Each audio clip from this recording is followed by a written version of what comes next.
Una noche a la distancia. Mi nombre es Fabián Campos, soy de Tucumán y quisiera contar una historia que involucra a varios miembros de mi familia. En fin, quisiera contarles algo que le pasó a mi papá Mario y a mi hermano Pablo, hace unos 13 años más o menos.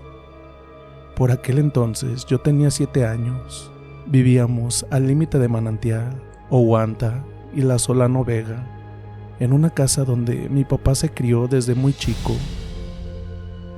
Una tarde-noche, mi papá y mi hermano se preparaban para ir a pescar.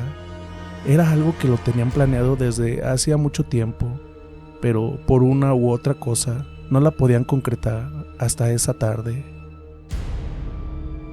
Era un viernes, estaba llegando la noche cuando partieron. Sin embargo, para nuestro asombro, a la madrugada del sábado, tipo 5:30 AM, volvieron. Recuerdo que todos nos levantamos, pues ellos regresaron muy nerviosos.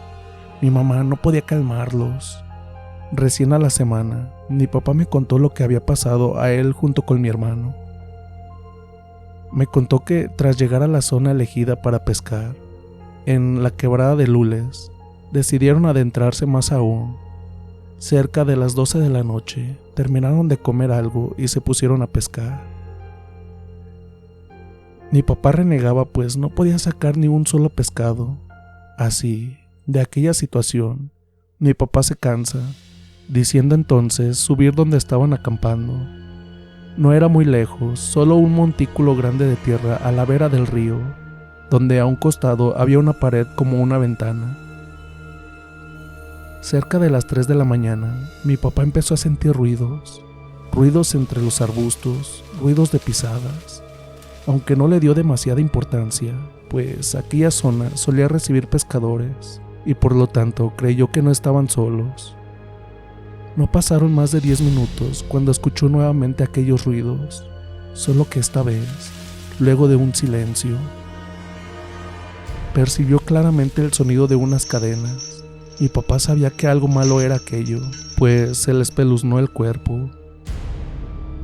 Así decide llamarle a mi hermano, invitándole a que suba a tomar unos mates. No le quiso decir nada de lo que escuchó. Mi hermano, tras subir, se sentó cerca de la ventana de aquella pared, dándole la espalda. En el momento en que mi papá se agachó a tomar la pava, al levantar la mirada para ver a mi hermano, ve a un inmenso perro negro que iba pasando por el otro lado de la ventana. El perro se detuvo y miró directamente a los ojos de mi padre. Allí fue cuando mi hermano, que no sabía nada, exclamó: mierda, se me espeluznó el cuerpo.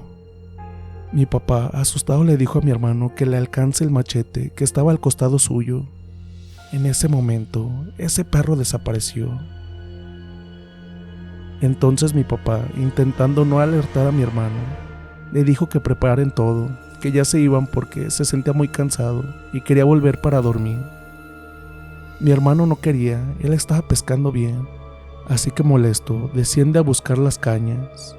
En tanto mi papá miraba para todos lados a la vez que acomodaba las cosas, cuando de un momento a otro volvió a ver frente suyo a ese animal.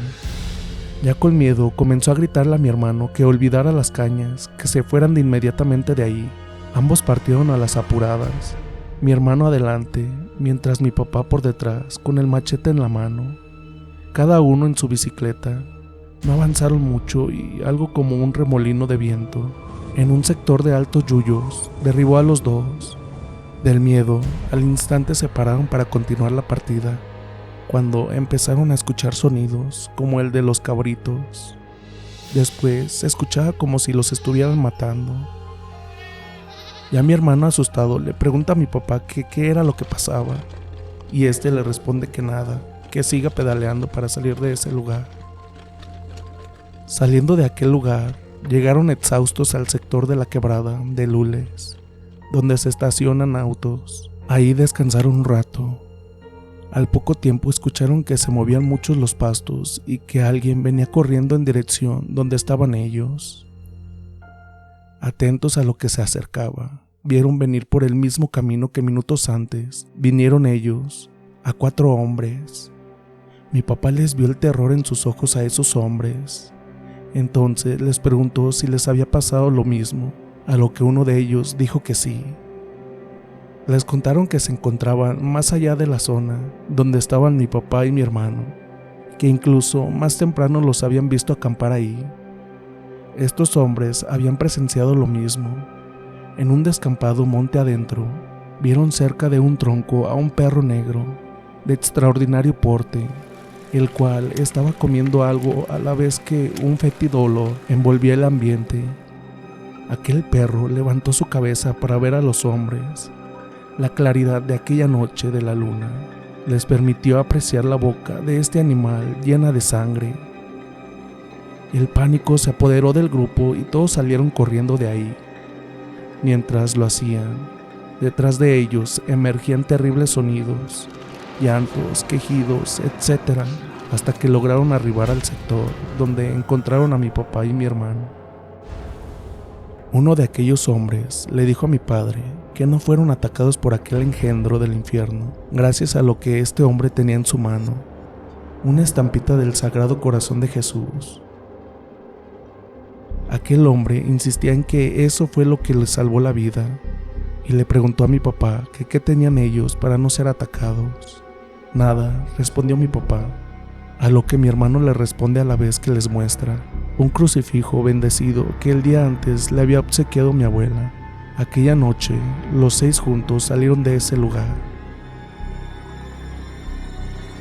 Donde nace el miedo.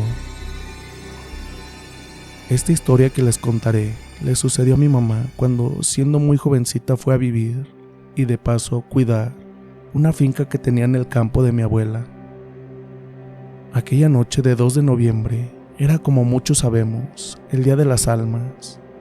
Mi papá no se encontraba en el campo, sino en la casa que tenían en la ciudad, que es donde me crié. Por lo tanto, en la casa del campo estaban mi abuela y mi mamá solas. Llegada la oración, empezaron a prepararse para pasar la noche, porque en aquella casa, por esa época, no había luz eléctrica.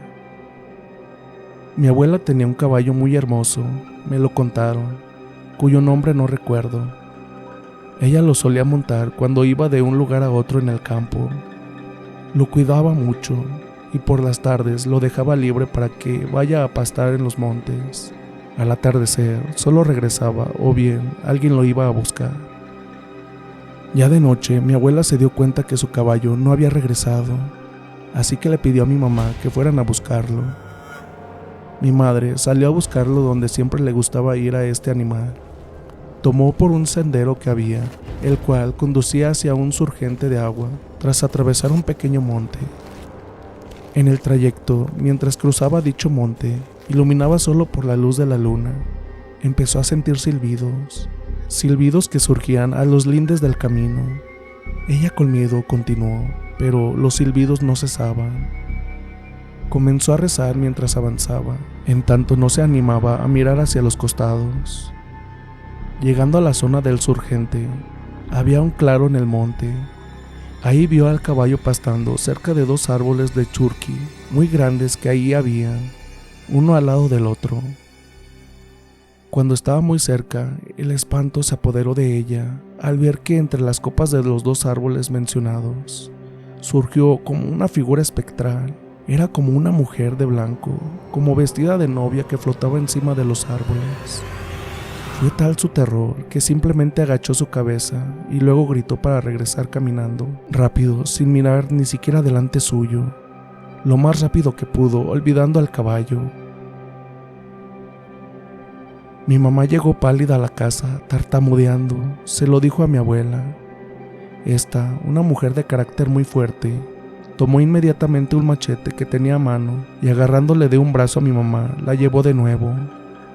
Pese al terror que tenía ella, al llegar a ese claro del monte, vieron que no había nada extraño. El caballo continuaba pastando como si nada en el mismo lugar. Mi abuela se paró cerca de un alambrado y mientras afilaba el machete en el mismo, gritaba invitando a que vuelva a aparecer aquello. Mi mamá muda fue por el caballo y luego de rogarle convenció a mi abuela para que regresara. Los silbidos continuaban. Esa noche mi mamá no pudo dormir. Nunca supo qué fue eso. Le pregunté si logró ver su cara. Me dijo que no, pues un velo le tapaba. Solo pudo ver en detalle los lienzos de su vestido que se agitaban como si hubiera mucho viento, a la vez que esa figura se elevaba sobre la copa de los árboles. Y bien, comunidad, ¿qué tal les parecieron estas dos historias? Espero que hayan sido de su agrado. Y pues cuéntenme qué tal, cómo les fueron con los reyes, si se portaron bien. Y pues si nos estás escuchando en Spotify, no te olvides en dejarnos 5 estrellas, que eso nos ayuda bastante para seguir creciendo. Y suscribirte al canal, que también eso nos apoya bastante. Deja tu like y pues déjanos también qué tal te parecieron las historias aquí en la sección de comentarios. Y pues sin más, dulces pesadillas.